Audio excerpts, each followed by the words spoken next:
The Mental Health is a Lifestyle podcast is not a substitute for your relationship with a mental health professional. Hey, family. Welcome back to another episode of The Mental Health is a Lifestyle podcast with your girl, Andrea Wise Brown. And today, family, I have a special guest with me. She is my friend, and her name is Dr. Tanisha Guy. Hey, Dr. Tanisha Guy. That Jersey accent, baby.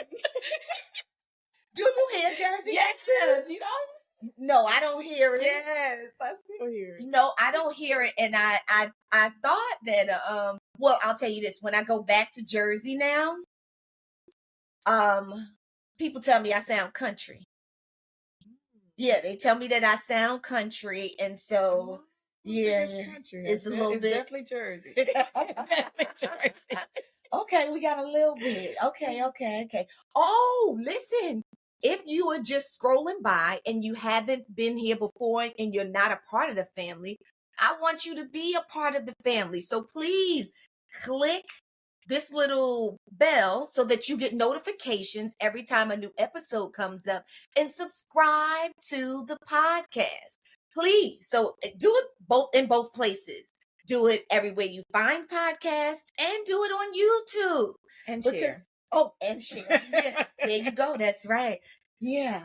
Okay. So today our topic is women supporting women. Yeah, women supporting women. Rock with that. Okay, you can rock with that. Okay. And let me say this to you guys, family. Y'all know I have been doing this relationship series with my bestie, Celeste. So we will be back, I believe next week.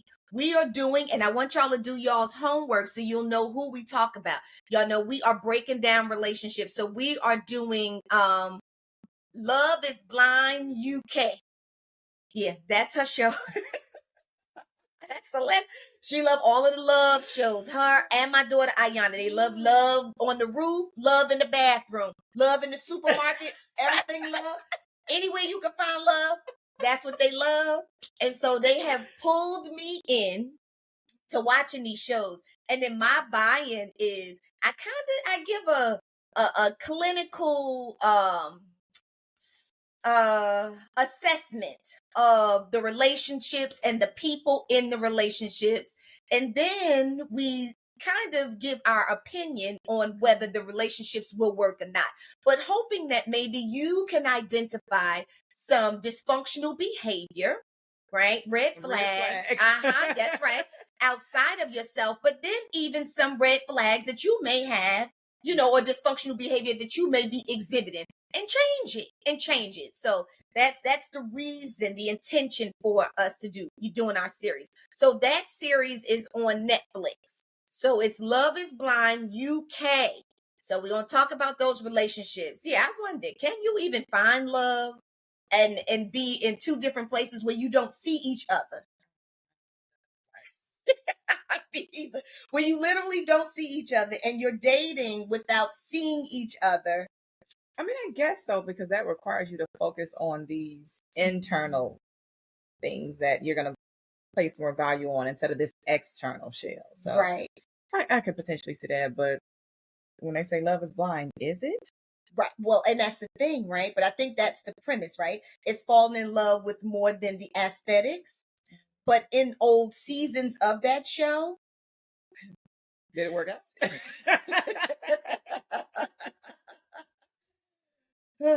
Yeah, I don't know. I don't know if those couples had long-term success. I think some of them did. I think more didn't than did, but some of them did.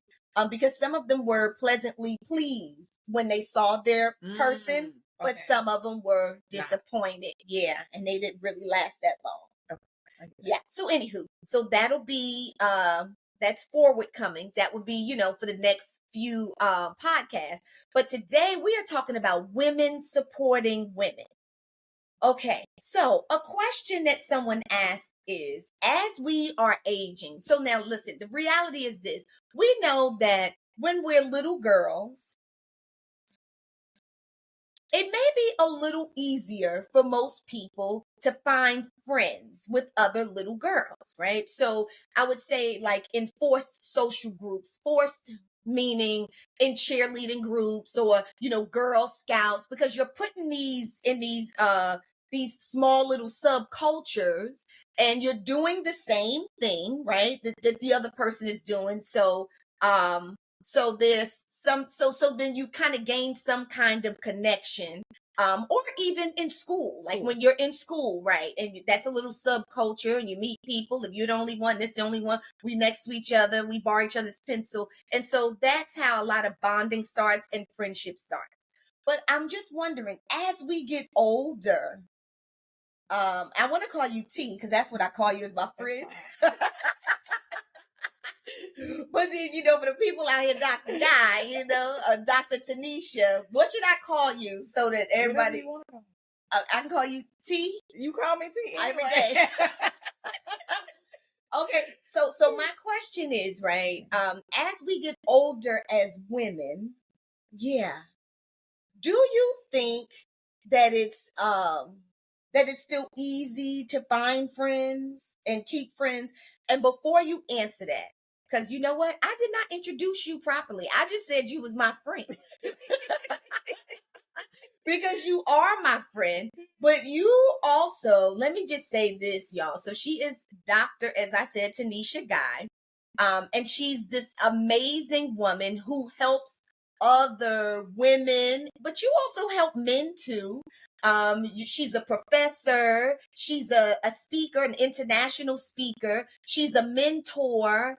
Oh my gosh, she's God-fearing. She's married. She has such an amazing freaking heart. And so, what else could I say about you, T? She's beautiful. That's a lot right there in and of itself. Yeah. So Tim, you could say, okay, so what is it that you do? How could people find you, right? So how do you represent what do you do every day? Because you do a lot. Sure. So as you know, Yes. I have definitely transitioned. I guess I should start with, I've been a licensed mental health professional for the last 24 years. Okay. And for the last 18 years, I've been teaching in academia, counseling graduate students. And for the last 17 years, I've been in private practice. And so now I'm transitioning. My goal is to transition out of all of that completely. I haven't done it all completely. But really where I am now is I coach other women who are therapists who want to start a private practice, or women who want to start online coaching businesses. Because when I started off in the field, no one really talked about creating generational wealth, right? They said, go to school, get good grades, and get a job. And it's like, that model is antiquated. It worked for some, don't get me wrong. Those who want it. But there's a large group of individuals that want more. And so I really want to help those individuals, women in particular, tap in to be able to create greater impact with the population they want to serve, but also get their time back, right? At one point, I was working 7 days a week. And you know what it's like to see client hour after hour after hour. I have never seen as many clients as you have seen, the way you have seen clients. Like, you work nonstop, but go ahead. Yes, it was definitely rough.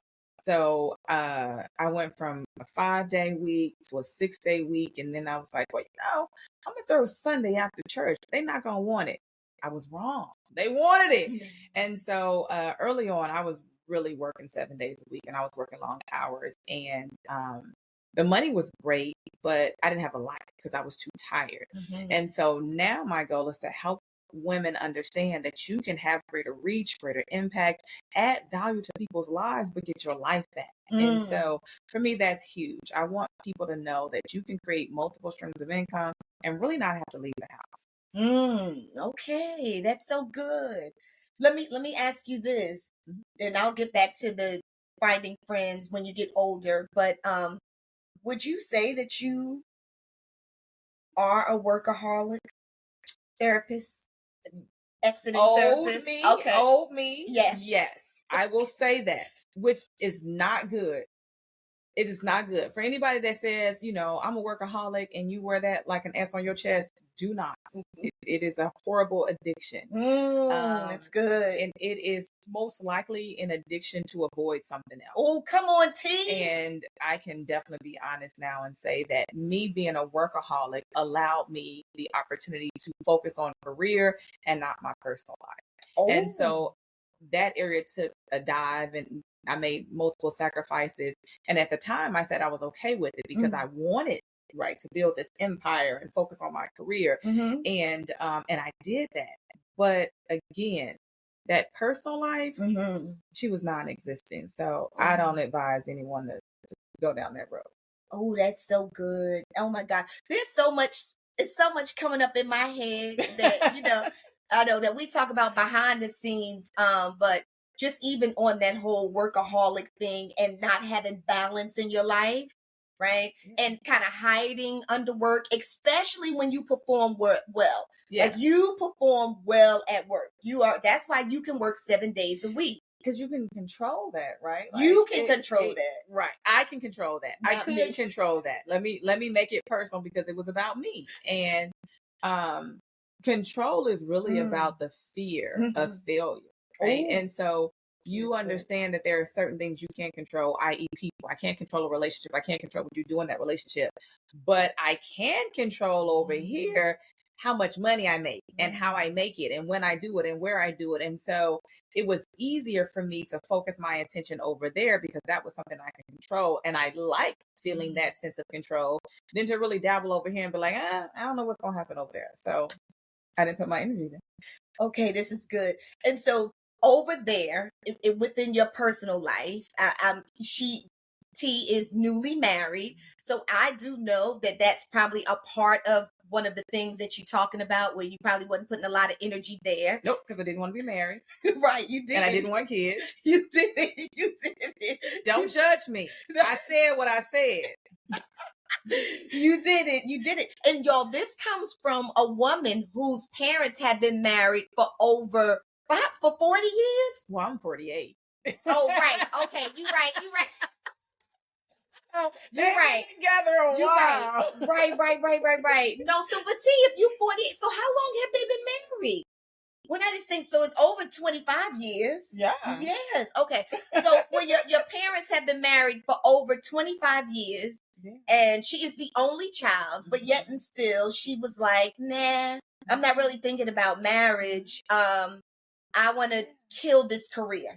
Yeah, and people ask me that all the time after they meet my parents. They're like, "They're so amazing." Yes, I love your parents. And after I sat with that, and so we talk about therapy and the importance of counseling. And so as a counselor, I see my own counselor, right? Like I am not a hypocrite. I go to therapy. I've been seeing a counselor 24 years, right? So on and off. But it was one of my sessions. And the question came up like, why aren't you married? Why don't you have kids? And I was just like, to be honest, if I'm going to be honest, because I would give all these other excuses before, the honest to God truth was, one, I was selfish. That was number one. Ooh. I was selfish. Okay. Number two, I realized growing up with my parents, no one is perfect. But when I say God created darn near close, my parents are phenomenal, right? And I knew the sacrifice they made for me, right? The things that they gave up so that I could have this amazing life. And I'm like, I don't want to do that, right? But I'm just being honest. I want you to be honest. If I had a family, that's what it meant. It meant do no less, right? Like I got to come better than what they did. And like, they over here for me, right? I put them on such a high pedestal, and I didn't know how to live up to that. I really didn't know what that would look like to get married and have kids and start a family. And again, that control piece, there were too many variables that I couldn't control in that situation. And so I was like, I don't want that. I'm gonna go over here and do this thing that I can control. And I actually enjoy what I do for a living. Yes. So I just kind of sat with that. Okay. And so, before we get, because this was another part of, I would say, your personal life outside of your work life is is girlfriends or associates. That was one thing that I always knew about you, is you always had a bunch of girlfriends or a bunch of associates around you, like always. So not only did you work, but you do really well with connecting to other women. You really do. Even I believe before you got into this role of empowering other women, there's just something about you with other women. I don't know. Like I would just like sit back and be like, oh, we different. Different. That's funny. Well, we honest. And honestly, because I have always been one. Well, I'm an introvert. You are an extrovert. You say you're an introvert. You are an ambivert. I'm such You are an ambivert. You show up in rooms as an introvert sometimes, but then there are other times you show up like an extrovert. Yes, you do. No, so I'm gregarious. So I'm gregarious when I walk in the room. Yes, I'm loud. You're an ambivert. Introverts don't do that. Introverts show up in the room and they're like they disappear. Right? Like I don't want to smoke. I don't want to be seen. Like I'm gonna be quiet. That Andrea, that is not you. No. It's because remember this, it's about how we recharge, how we regenerate. It is about how you recharge. And so my recharging is absolute. So listen, this is the deal. I recharge by myself, which is why I spend most of my time by myself.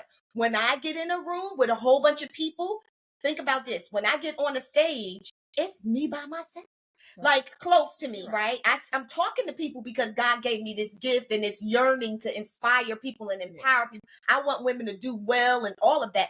But when it's time to walk off the stage, you know what I'm saying? I will meet women, but for me just to be there and to like just sit and just be with women or even men, just to do a whole bunch of that, for me, I have to run, like my battery is dead. So I have to go recharge. So for me to recharge is by myself. That makes sense. Yeah.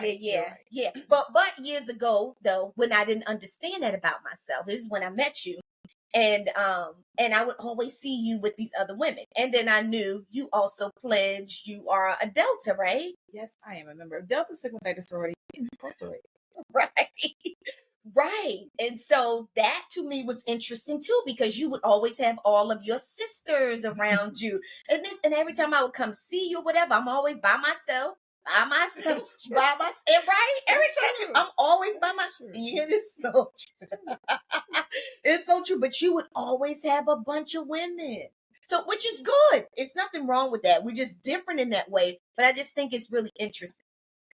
But this is what I want to say. So I was just really saying that to just add on when you say your life personally. So yeah, you are a rock star at work. You freaking kill it. I mean, you do stuff that I don't even understand how you do all that, because not only were you seeing clients 7 days a week, right? You was also supervising therapists, and I was one of the therapists that you was supervising at one point. And then you was also like providing workshops, but then you've always still been a professor. So you've always taught like,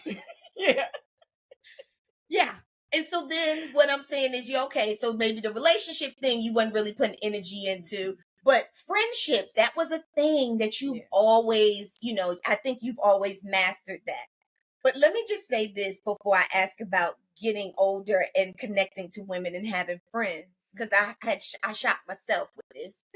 I shocked myself, but I just want to say how we met. So I don't even know if you remember. I don't. It was at UNT, right? It was at UNT. Yeah. So I can edit this out. Is it legal? It's legal for us to be friends after you was my professor? Yes. Oh, okay. There's no ethics for that. Okay. Okay, so then I won't edit this out. Yeah, no ethics for that. Okay, so I ain't date you. No, we didn't date. Close, no, but we. Yeah.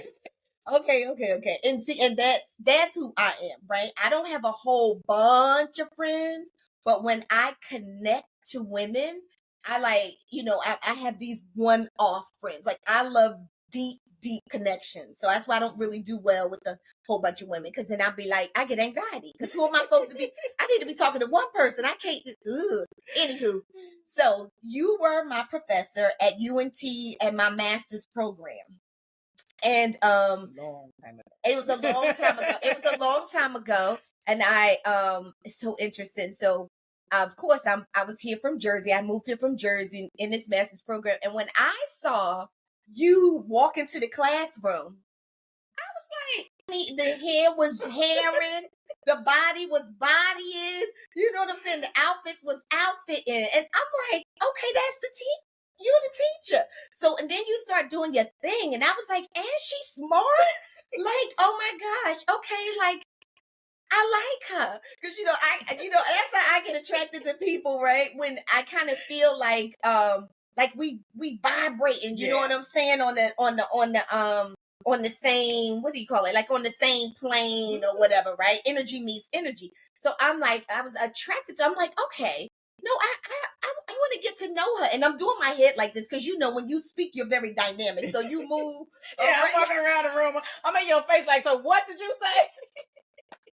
So that's literally why I'm doing like this, because I can literally see the classroom and we were sitting. So anywho, at some point during the semester, I remember me asking you, like coming up to you, you said you was from Chicago. And I don't know, I can't remember exactly what I asked you.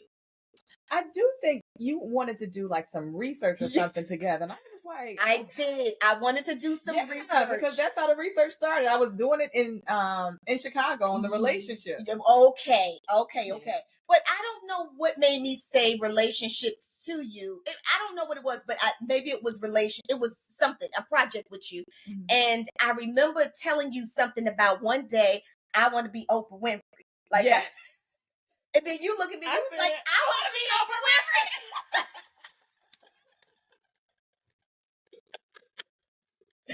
Absolutely.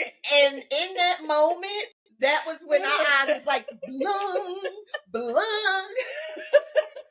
That was it. Yeah. And then from that moment on, we was on our journey to become Oprah Winfrey. Yeah. Oprah .5, Oprah .6. Still working on it. Still working on it. Yes. And so, but I will say this for all therapists out there, because let me tell you what this woman did. So of course we became friends. And we traveled together. We spoke in Hawaii together. She presented me with an opportunity to speak in Hawaii. And that was like my first time speaking like on a stage in front of a whole bunch of people. I love you so much. And then we started doing some research together. We started writing a book. We got to finish the book. We haven't finished it yet, but it was on relationship. It's good. It's good. It's about why men won't get married. But okay, there we go, because we got some more research to add to it. But okay. So that's how we met and we became friends. I was talking about how you support women. So you supported me, and I know and have seen you support so many other women. But then you became my supervisor. When I started counseling, you taught me how to, get insurance, get on panels. Any time that I have ever called my friend for any advice, and in regards to this, and she still also gives good life advice, because she is also exiting out of being a therapist, right? And she's a smart woman, but she has helped me. You have helped me really build my practice. I know you know that, but I love you so much, like so much. When I be texting you, I'll be like, I love you. Like, I'm like, I don't know if she understands, because I'm more, and she's not, but I'm like, I love you and I appreciate you. And you don't not only do this for me, but you just do this for women. So God's going to win. I know you do. Like, there's such a great need that, and you know this, like, I don't gatekeep. You hear people say, oh, I don't gatekeep. Like, I really don't gatekeep. If it is downloaded to me, however it is downloaded, if you are in my space, then I download it to you. And I've never thought, and this is when I was in my practice, right, full time seeing clients, and I was supervising therapists. You guys were going to see clients, right? Mm-hmm, and so other supervisors were like, why you give them all that information? Why are you helping them start their practice? You know they're gonna go out and be your competition. And I would just be like, no, they're not. They're gonna go out and serve the people who they're supposed to serve. There are so many people that need our services. And so I was just like, it's never been about, well, let me hold back. Let me not tell you this, Andre, because you're gonna go out and take my clients. The clients that are for you are for you. The clients that are for me are for me. And so I just wish more people would understand that you don't talk yourself out of business. If you're pouring into other people, then your business continues to grow as well. Yeah, you know, that is one thing that I know about you is, yeah, you do not hold back. You don't have a jealous bone in your body. Even I just even hear you, or we talk about other women, and you just speak so highly always of other women. You know, I'm also going to say that you even some people shouldn't be therapists, and you hey, family, come on over here because I have something for you.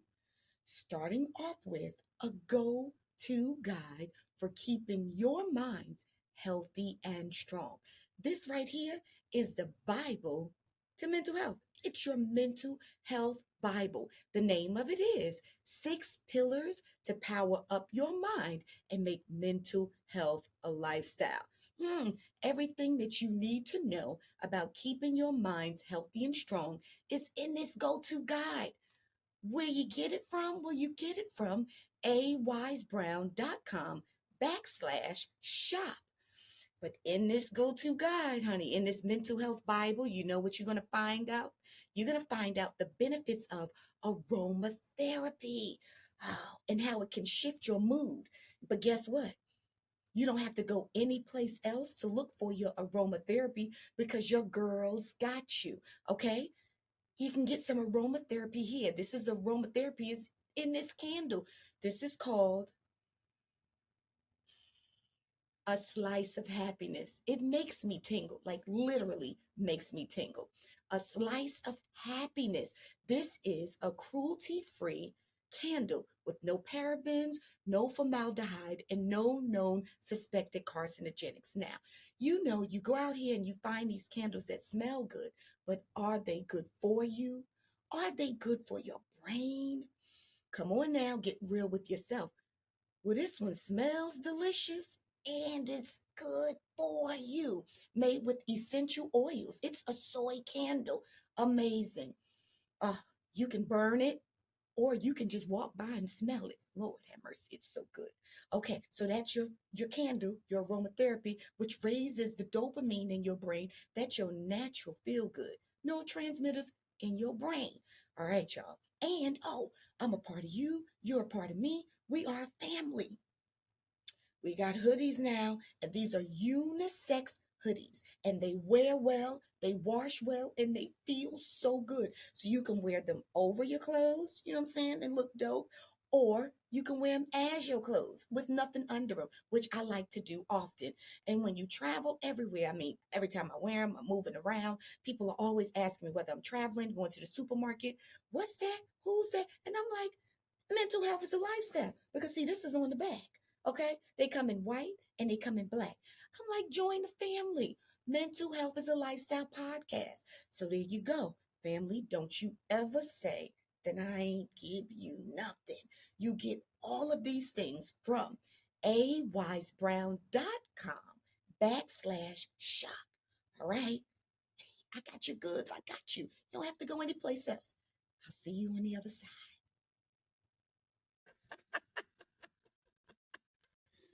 And you like, well, you know, I'm like, but did you know this? Did you see that? And you like, well, Andrea. So Try to find the glasses half full. I try. Not always. Sometimes it be a little empty, but I be looking for it to be half full, not half empty. okay, all right. And so I will say that you are a friend that I found later in life, like a ride or die friend. And when I was a little girl, so you know, something that I learned about friendship, and probably through my mom was, you know, you can't trust women. Right. So I'm a little girl and I'm hearing this, right? About what this woman did maybe to my mom, or what this woman did to my mom. You know what I'm saying? How they did. And so the download that I got was, you can't trust women. You can't trust women. So then for me as a little girl and an introvert coming up, you know, if I get one or two, I'm going to hold on to that one or two like forever, right? Mm-hmm. But until you grow, and then a lot of times you grow and you outgrow the other person, or you grow in different directions. Right. And so as I had gotten older, when I moved here to Texas, you know, I just was thinking I wasn't really going to have friends. I did. I was like, yeah, no, it wasn't bad though. Like, I wasn't like, oh my God, I'm not going to have, no, I was just like, okay with okay, yeah.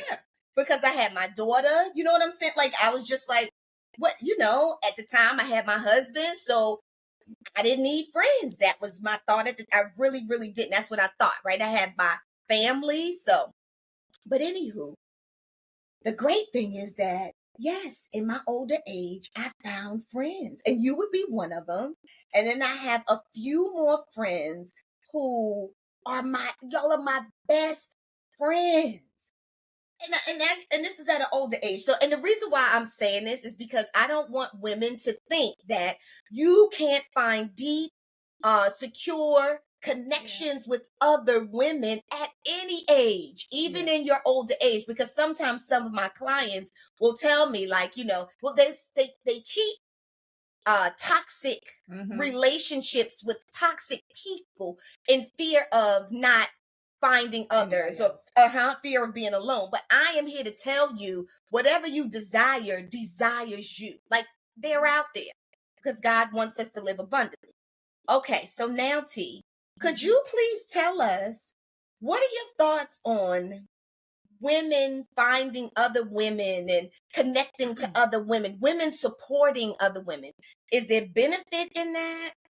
What is it about you as the only child that like I don't know, there's this, I just watch you with other women, and it's amazing. I'm gonna say it's amazing because it's selfless, no jealousy. Like, yeah, I don't know. So tell us, support another women. So, I want to say up until maybe last year, I met a young woman, and she's a millennial. And I have to say she's a millennial because she's in a different age group. And so what she's looking for is a little bit different than where I am in life. But I said that to say that she called me the connector. And I was like, girl, what you talking about? And she's like, you just don't understand how you connect women. And she was like, your circle is I forgot the word that she used. And she was like, I'm not going nowhere. Like, I'm in it. Like, you're not gonna get rid of me. I'm here for life. And I was just like, okay. And then she was just like, but you genuinely do connect people within your circle. And so I never thought about it. I didn't pay attention to it. I was just being me. And so since she said that, I started looking at my circles, right? And so, you know, I'm a visual learner. And so what happened is, in my head, I started drawing circles that overlap. And then I started putting people in those circles. And I was like, okay, so this group is here, right? But then I would introduce them to this other circle. And now that circle has overlapped. Now, not all of the people, but there are people from both of those circles who now share similarities together, right? And then I'm constantly doing that, right? So I was just like, I do have these multiple circles within circles. And I was like, I don't know how that happened. I just show up and say, oh, you good people? I'm good people. Let me connect you to good people. Come on over here and let's grow this. And I think just being the only child, like, I love being the only child. Don't get me wrong. I was not one of those kids like begging for a sibling. She wasn't. I wasn't her.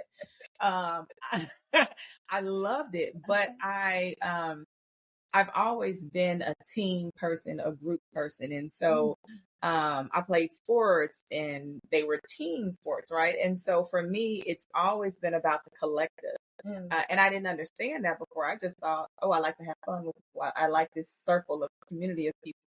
And so when I got to college, the same thing happened. Like, there was a tribe of women that I connected with in college. And so I realized that I have some day ones who we've been friends since we were 14. And so, and then others, we've been friends since, heck, I don't know, like as early as I can remember, right? Little kids. And so that circle is still within the circle. And instead of me thinking that, well, now I'm older, let me get rid of these people. If we're still growing and nurturing each other, you're still in my circle. So one of the things that I remember when I got married at the you know, it was a large bridal party. It was the largest one I've ever seen. It But was go ahead. not. I'm just So there were 14, but we started off at 16. But there were 14 that actually were in and made the wedding. But when we went to the bridal party, bachelorette party, we all had T-shirts, and on the back of their T-shirts, they had the number of years they've known me. And so I had some who had, at the time I was 45. So some had 45 on their T-shirts. Others had 30, some had 20, some had 15. And I was just like, man, I'm rocking some long-term relationships here.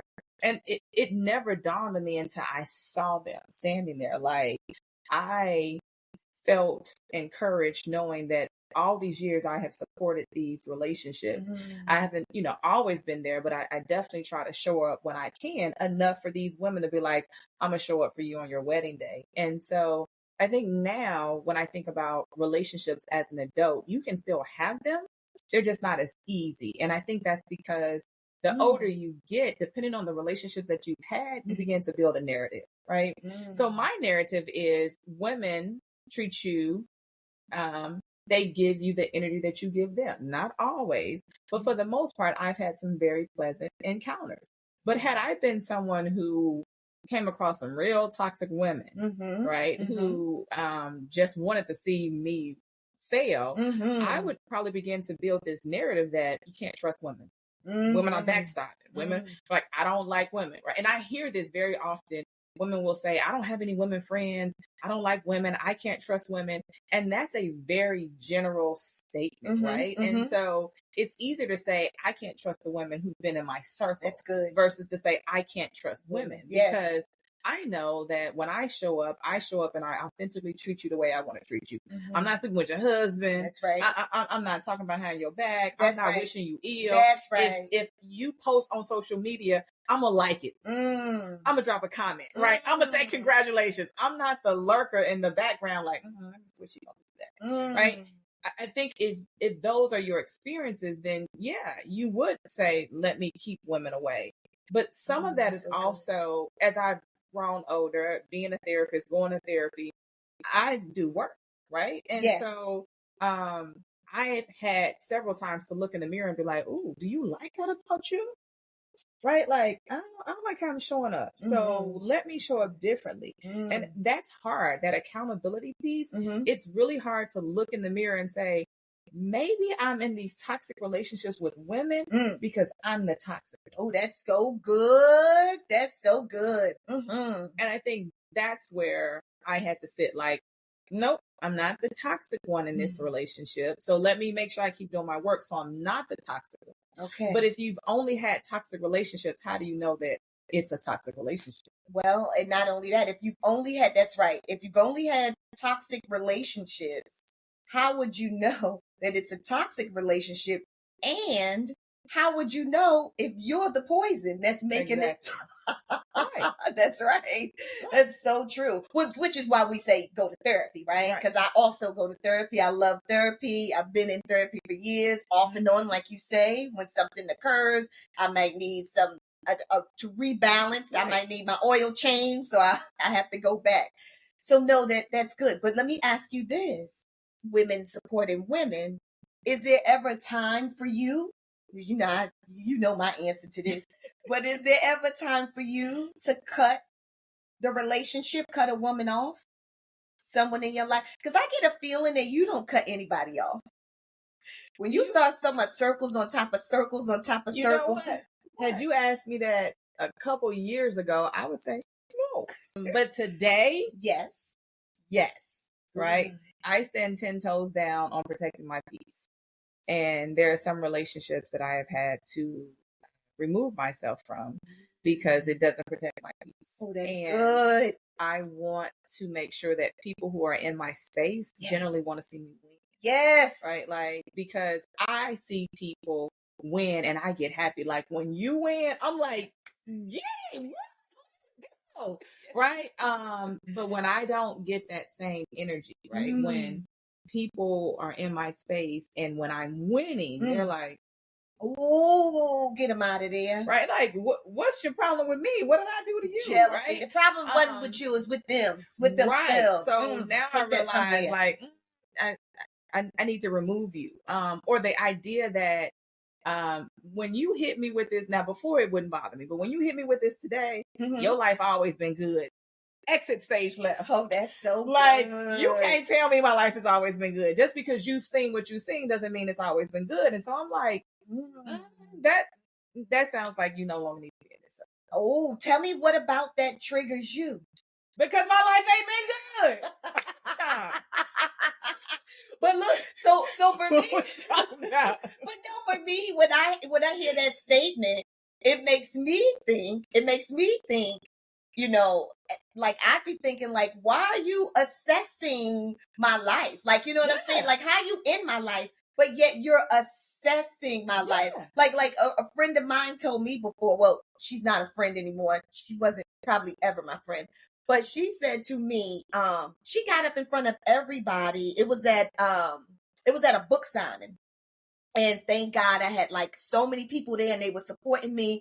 And when it was time, you know, you get up on the stage and I'm like thanking everybody. So she gets up on stage and she starts to speak. And this is the thing, right? You can see through people by listening to what they say. The backhanded compliment. Oh, she said, "I never thought that you would be this successful." Yeah, that was a backhanded compliment. That's what I'm talking about. It was a backhanded compliment. What in the... Yeah. I was like, backhanded. Because the people in my life who know me, who love me, they know I'm going to be successful. Come on now. What she was really saying is, I'm really hating that you're successful. That's what she was really saying. Yes. The backhanded compliment. Yes. And then she started to show herself even more. But at that time, I was distancing myself from her. But anywho, it was really the point, like you said. So when you just said, going back to what you said, when you said somebody said to you, because that's what that felt like. When you said, they said, what is it? Your life has always been great. Yeah. Say what? Come again? Yeah. And like, this was like, you've been knowing me. Like, you've been knowing me for some years, right? So, but what about that offends you? Because it has not, right? Because I show up, right? Like, I show up not like how I look. Yes. Right? Because from 2011 to 2014 was probably the roughest years of my life, right? And I don't talk a lot about it, but baby, look here. Financial strain, personal stress, professional, like I had them all at the same time, right? Like my house was about to be in foreclosure, right? Like what we talking about? This relationship joke, we know what that is. I know all, yes. And career-wise, I had to literally build a practice that I didn't want to build. I wanted a part-time practice, but now I'm building this full-time practice. So for her to be like, well, you know, your life has always been great. No, it hasn't. But because I show up, not like what I'm going through, you think otherwise. But what bothered me is that she knew. Because we talked. You weren't just seeing me on social media, right. Public places. You knew me. You knew what I was going through. And yet, in your mind, that still wasn't enough. Ooh. Like, you needed me to hit rock bottom lower than the bottom. Because I hit rock bottom. Right. But you wanted me to be underneath the bottom. For you to feel like, oh, I guess you don't do so. You got to go. Oh, that's so good. You got to go. Okay, that's so good. So how do you remove, and as this is a woman who always supports women, but there is a time when you're supposed to prune the trees. Now you're supposed to prune, get them rotten leaves off. But I just want to know, how do you end toxic relationships with other women? What does that look like for you? Because I'll tell you what it looks like for me. It looks like separation, right? Like, I'll randomly send a text, hey, how you doing? What you doing? But if you call me, you got my ear, right? If you get me on the phone, you know we gonna talk. You don't get that anymore. You no longer get access to me, and that's what it looks like. That means when I'm reaching out, bringing the circles together within the circles, you don't get that invite. You're not invited. I mean, what? You don't. It's just... I'm just laughing. That's so good. So you don't send a formal text. You don't say, "Hey, No, lollipop." my removing myself from your life Yes. is the text. Oh, that's so good. Because That's you so know when good. I've been removed from your life. Oh, that's so good. Yeah, so we're similar in that way because I don't send a formal text either. Yeah. You about to No, get this I'm understanding. I'm just going. No, my love language is acts of service. Right? That's my love language. Yes.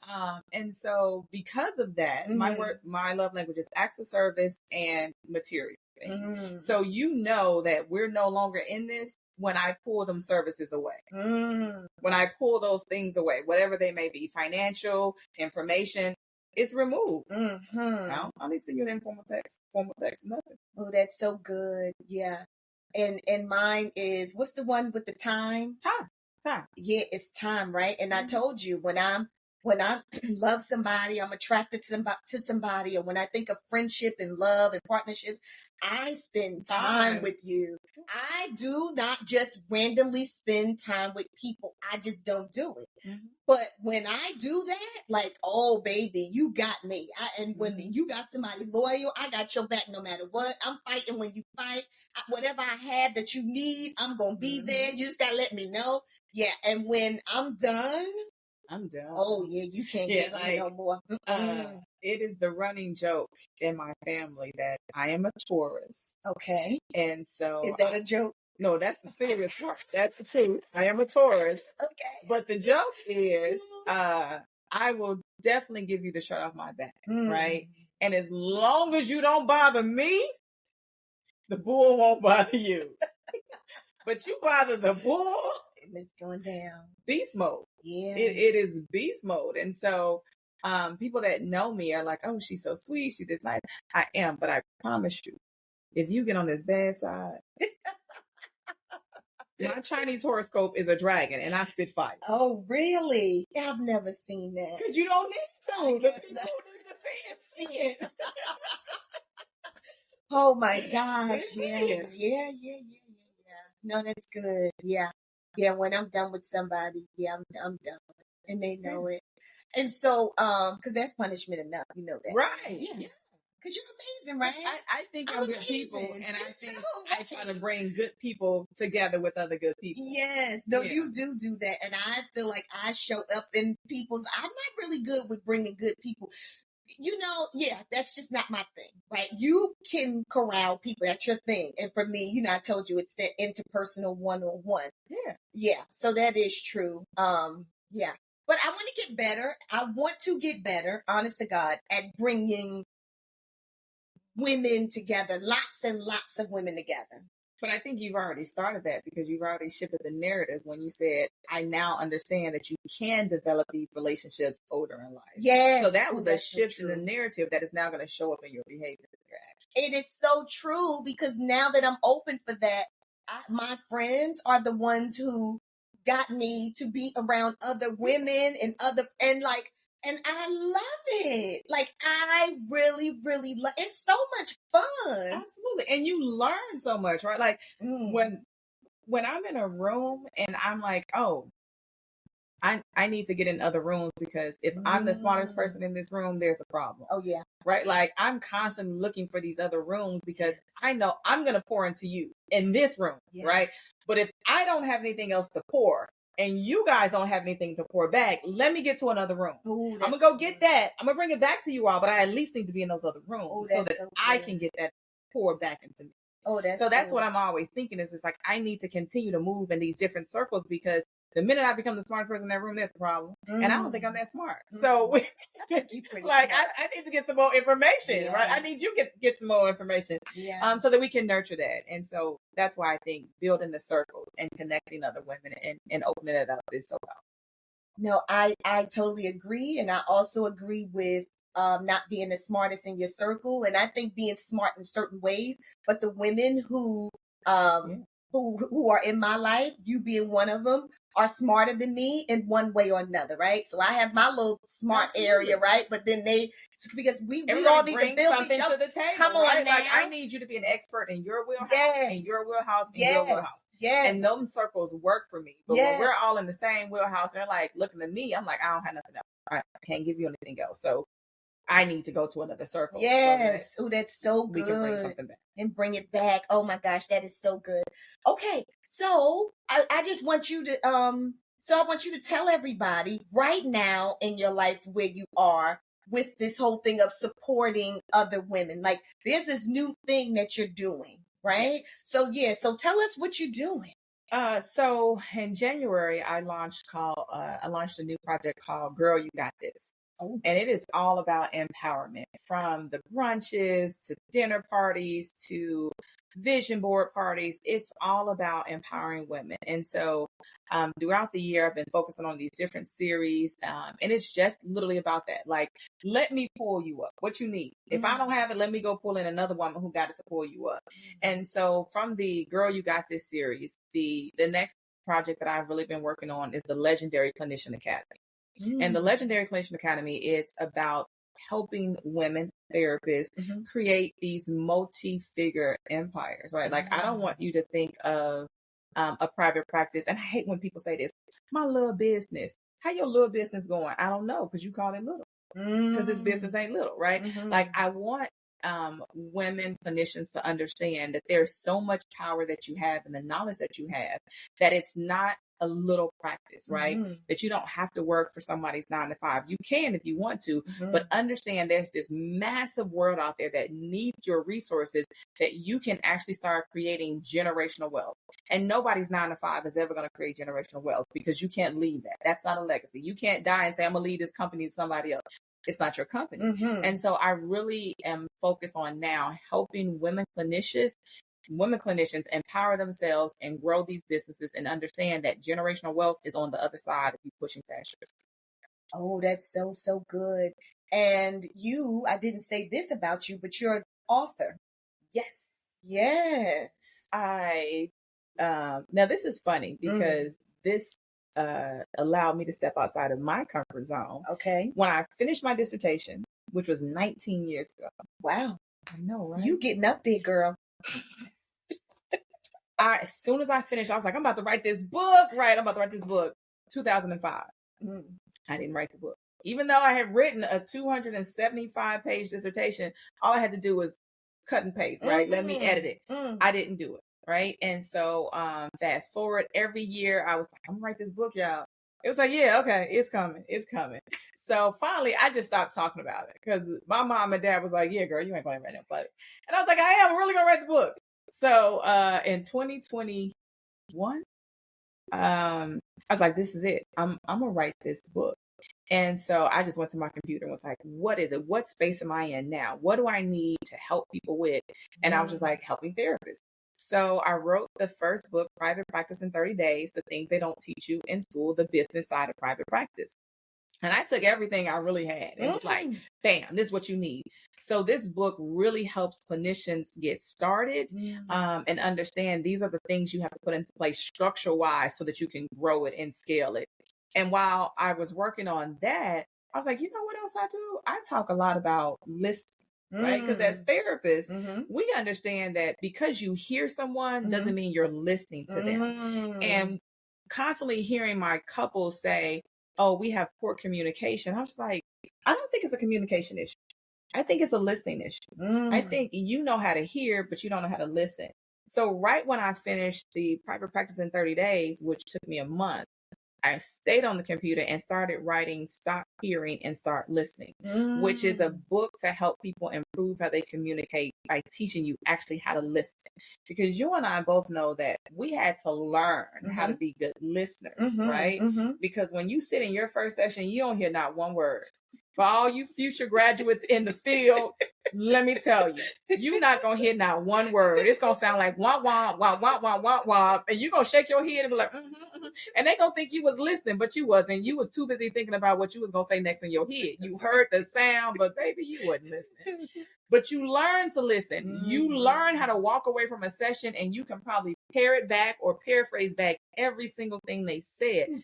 That is an art. That is a skill. And so many people think, oh, I'm a great listener because you hear sound. You're a great hearer, but you're not a great listener. And so I wrote the second book, and in 2 months, I released both of the books and was like, oh, if I can do this, I can keep doing this. So I got a new book that's about to release at Okay. the end of this month. Okay. And when I tell you, Uh-huh. this book right here Okay. is the reason why it took me almost 20 years to write the first book. And it is all about the imposter syndrome. Oh, that's good. How do you overcome the imposter syndrome? Oh, that's so good. And I'm so excited for this book because it's personal. Yes. I go through it. I went through it. I still have those challenges with it. But there are so many women not showing up in their purpose, not walking into the place they should be, not sitting at the table, not applying for jobs, not starting a business, not writing a book, not because they can't do it, but because they told themselves they couldn't do it. Lord. The imposter syndrome is real. So I can't wait to release this new book at the end of the month. Oh my gosh. Like, I am so excited. I didn't know that. We sat together yesterday for hours. And I forgot about it yesterday. We were talking about so much stuff yesterday. we was catching up. Yeah. We was catching up. And so I didn't know that. I love that. Oh, that's going to be so good. I think it's going to change some women's lives. But I think it's I going to know help it some people is. get their breakthrough. I know it is. And let me just tell you why it almost gives me the chills, because you don't, you share, but you share, but like to share like that, you're more reserved, right, than me. Like, yeah. So for you, like, this is going to be good, because I know anything that you put your energy into is going to be A1. So the fact that like you going there, like, it's going to be so powerful, and it is going to change lives. Yeah, like, it's a movement, right? The title of the book, I'm not going to release it. Yeah, don't do it until you get it. I'm going to get a whooping. Okay, don't get it daddy. until you put it out. But okay, it's going to be a movement, right? I'm bringing women together. Yes. We're about to do intensive workshops. We're about to go into these kitchens and cook up some stuff. Oh, come on, because now. I need women to walk away knowing that the imposter syndrome is real, but you can push past. Oh, I love it. I love it. I love it. I love it. I love it. Okay, all right. Because I won't ask for a tease. I was going to say, if there was like one thing that you could just drop, because I want you to come back when it's done. Yes. And then definitely come back when it's done. Yes. Yeah. Because we do. We want to pull women up. Okay. So, friend, please tell everybody how they can stay connected to you, so that we all know when the book comes out. I want you to also tell them how to stay connected to you, just because you're an amazing freaking person. If they know some therapists who need support, I'm always sending therapists to you for you to supervise or tell them or do whatever you need, whatever they need. And I know you're going to give it to them. So you always my A1. But in addition to that, what is it? What did you say the name of in January you started? I don't want to mess it up. Girl, you got this. Girl, you got this. So I also want you to give your information, so they can feel like these girls out here can feel like you got this, and they can kind of stay connected to the movement. Absolutely. So you guys can actually find me on all of my social media platforms at Dr. Tanisha Guy. So if you're a Facebook user, that's your wheelhouse, Dr. Tanisha Guy, Facebook. If you're an Instagram user, Dr. Tanisha Guy, Instagram. If you're at TikTok, which is my wheelhouse, Dr. Tanisha Guy on TikTok. And if you're on LinkedIn, Dr. Tanisha Guy. Okay. And so definitely reach out to me if you are a therapist who wants to start a practice, or if you are a coach or you want to start an online coaching. Oh, I love that. Oh, and the books. Yes. Private Practice in 30 Days is on Amazon, and Stop Hearing, Start Listening is also on Amazon. Okay. I love it. I love it. I love it. I love you, girl. I love you. Okay, so everybody, please follow Dr. Tanisha Guy, and y'all can see, put the name up there, everywhere. So on TikTok, on Instagram, on LinkedIn, and Facebook, right? Everywhere is Dr. Tanisha Guy. I love you, friend, and connect to other women. Oh, absolutely. Like, right? If you are looking for a community of empowering like-minded women, and I'm not talking about the peanut gallery where y'all go to these empowerment brunches and you're like, they were so mean. I'm talking about genuine, authentic connection with women who really want to see you win. Yes. Make sure you follow me, because what's coming in the next couple of months, I promise you, you all don't want to miss it. Okay. Hey, family, drop the mic. That's all. I don't want to mess that up. So thank you again, family. family, for showing up to another episode of the Mental Health is a Lifestyle podcast with your girl, Andrea Wise Brown. Make sure y'all do your homework. Go find that daggone Love is Blind UK so we can break down those relationships and you can see, am I acting the way they acting? Or is the person that I'm dating acting like that? Oh, that's a red flag and I should probably cut that off. I'll see y'all next week on the next episode.